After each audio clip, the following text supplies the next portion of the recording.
আৰু সেইটো আধাৰত আজি আমাৰ মাননীয় ৰাজ্যিক সভাপতি ডাঙৰীয়া আৰু মাননীয় মুখ্যমন্ত্ৰী হিমন্ত বিশ্ব শৰ্মা ডাঙৰীয়াই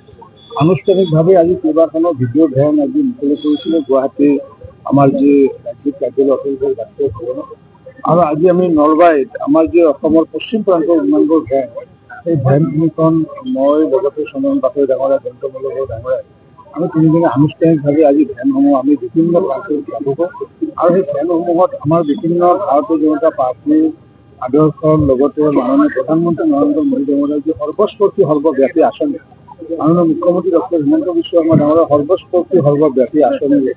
আমি ৰাইজক অৱগত কৰাৰ লগতে আমি পৰামৰ্শ গ্ৰহণ কৰিম আৰু সেই পৰামৰ্শ আমাৰ হোৱাটছআপ যোগেৰে হওক বা মেইল যোগেৰে হওক বা আমাৰ মিছকল যি নম্বৰ আছে মিছকল নম্বৰৰ যোগেদি হওক বা লিখিতভাৱে পত্ৰ দি হওক জনসাধাৰণে যাতে আমাক যাতে পৰামৰ্শ আগবঢ়ায়, কাৰণ আমাৰ কাৰণে দেশ বা জনসাধাৰণ হৈছে প্ৰথম, দ্বিতীয়টো হৈছে আমাৰ দল, তৃতীয়টো ব্যক্তি। গতিকে মই সমূহ জনসাধাৰণকে আহ্বান জনাইছোঁ তেওঁলোকৰ মনৰ ভাৱ যাতে আমি আগন্তুক দিনত ভাৰতীয় জনতা পাৰ্টীৰ নেতৃত্বত যিখন চৰকাৰ হ'বলগীয়া আছে সেই চৰকাৰখনে কি কৰা প্ৰয়োজন বা কি কৰা উচিত এই বিষয়ে যাতে তেওঁলোকে আমাৰ কিন্তু জনসাধাৰণ যাতে মাৰ্গদৰ্শন দিয়ে তাৰ কাৰণে মই সকলোকে আহ্বান জনাইছোঁ আৰু তাৰ কাৰণে আমাৰ এখন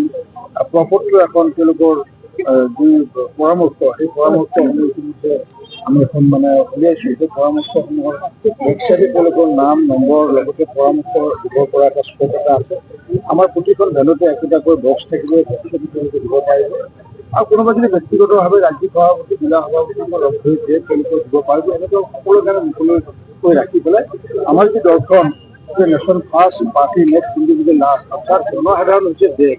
আমি জনসাধাৰণক লৈ পেলাই আমি আগন্তুক দিনত ভাৰতীয় জনতা পাৰ্টীৰ আমাৰ যিখন ইস্তাহাৰ বা সংকল্প পত্ৰ আমি প্ৰকাশ কৰোঁ সেইখন প্ৰকাশ কৰাৰ ক্ষেত্ৰতে আমাক সকলোৱে মাৰ্গদৰ্শন দিয়ে তাৰ কাৰণে মই সকলোকে বিনম্ৰভাৱে আহ্বান জনাইছোঁ। যিকোনো খবৰৰ বাবে যোগাযোগ কৰক আমাৰ এই নম্বৰত 9181 307 221।